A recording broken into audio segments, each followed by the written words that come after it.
Okay, look at this, look at this, look at this. Here we are, Gunk 5.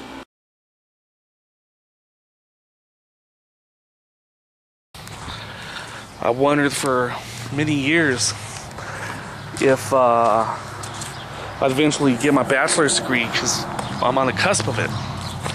So let's knock on wood. Next year in the spring, I'll be walking with a diploma. So that's what this Gunk thing kind of started with. I was doing some errands, moving the stones from outside. Been reflecting and speculating. Today's World Cup final. I've been saying some of the same things, just in case these are watched separately, which I think they'll probably be, scattered as far as the amount of views.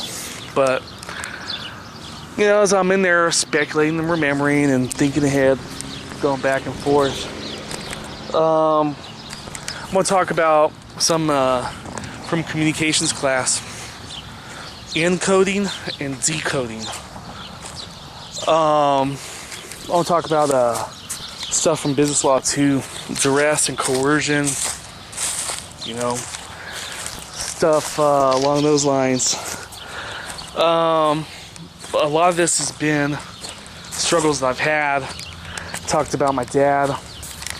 Has a military background, and I started wondering if he's put me through stuff that he was being put through, regimentation and subsistence living, etc. At a certain point, we lost a house. My dad lost a lot of credit, regained it. Never filed bankruptcy, just to wait it out.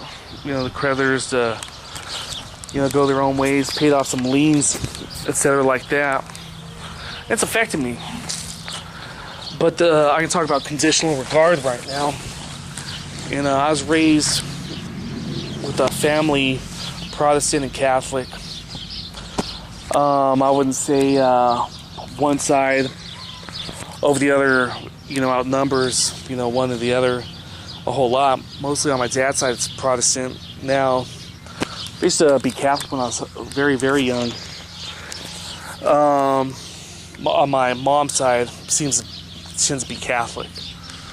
My mom passed away in 2003.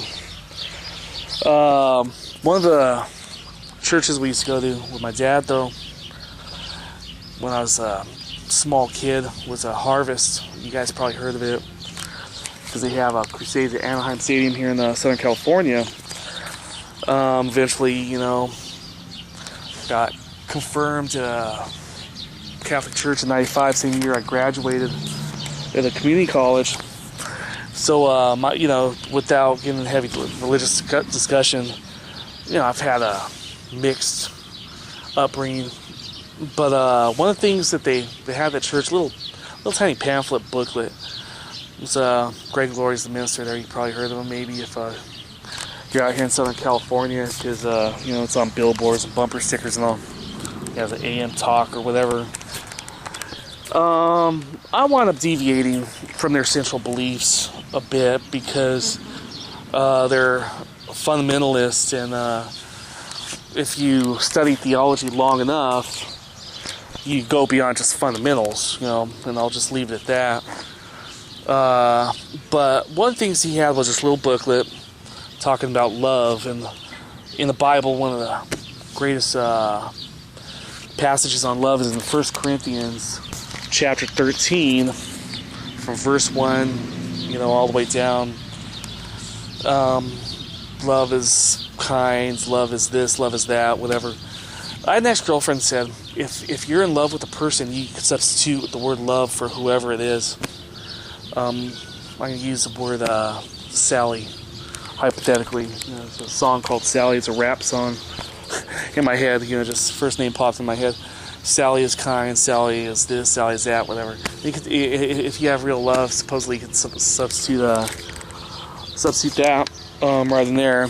And it ends, 3 things abide: hope, faith, and love, or whatever. It's right in St. Paul or whatever. So, you know, I've paid attention when I've gone to church, but one of the pamphlets he gave was on 3 kinds of love, and this is his own insights or whatever. It's because love, if love, and in spite of love. And the first 2 aren't that good. I love you because, you know, you just graduated, man, and I'm going to be making some money with you, or whatever. Or, hey, man, I'll love you if you go down and give me a meal over there at McDonald's or whatever. The love you want is in spite of love, according to this minister. I love you in spite of the fact that it took you 20 years to graduate, you know, whatever that is. And that's what you want. It's not conditional regard. I don't use the word conditional love. People have used that. It's mutually exclusive if you define love in its highest way. But my dad's trained dogs went down a kennel from around the corner, and you're supposed to choke them once, according to what they teach or what he passed on to me. You're supposed to choke them once so they know who's boss. He's always talking about who's boss, who's in control or whatever. And then they know not to ever mess with you, but he's applied that to people. He's trying to apply that to me. Or at least that's the way it's felt in a time or two all these past years. And, you know, the example was on this video I posted to Homer Cocktail 2 called Funny Argument, which was a shade below stuff that's happened in the past is all. And hopefully it blows over. But I paid for a truck, paid it off, 91 Ford Ranger, then it's 3 years old, only had 27,000 miles on it. And one of the conditions going to college, because he's a union electrician, is I couldn't buy a Toyota or anything that wasn't an American brand. And he's since bought an Acura and a Nissan. And he said the union allows it because now Toyota has a plant in Kentucky, you know, America and all. And so does Nissan, but he gave me this last year. This it's a Toyota underneath that. I paid to have a wash, so I put the cover on, so I'm not wasting my money. And at the beginning, he tried to do that again about, okay, there's going to be this string attached, that string attached. It's an understanding that I was going to try to graduate anyway. I wound up in music business class. But it's very crazy, because one of the things he yelled at, you didn't live up to expectations. And here I am about to graduate from our colleges or whatever. And it makes me wonder what he really wants. Is it a toy or a pet instead of a son, you know? And if we don't see eye to eye, I'd say within the next week or two, he's going to fade into the sunset with you know, whatever family he has out there that loves him or whatever. And I'm not sure what's going to happen, but you know, there's a so far you can go. Remember I told you to make noise? Start making noise out there. Anyway, you know, there's so far you can go. I wrote a part about totals, I think. You know, about you know some cars are got to be cubed because it costs more to fix them than they're worth in the blue book, and relationships are like that. Got a minute left, so that's that one. The other thing too, and I was talking about the peeling an onion to find out people's motives, and sometimes you really couldn't say until certain moments of truth or whatever. Someone that says, hey man, on a rainy day, come check with me, but they don't expect you to have one. Then you go check with them and they're like, fuck you, right? I just said it to get along with you back then.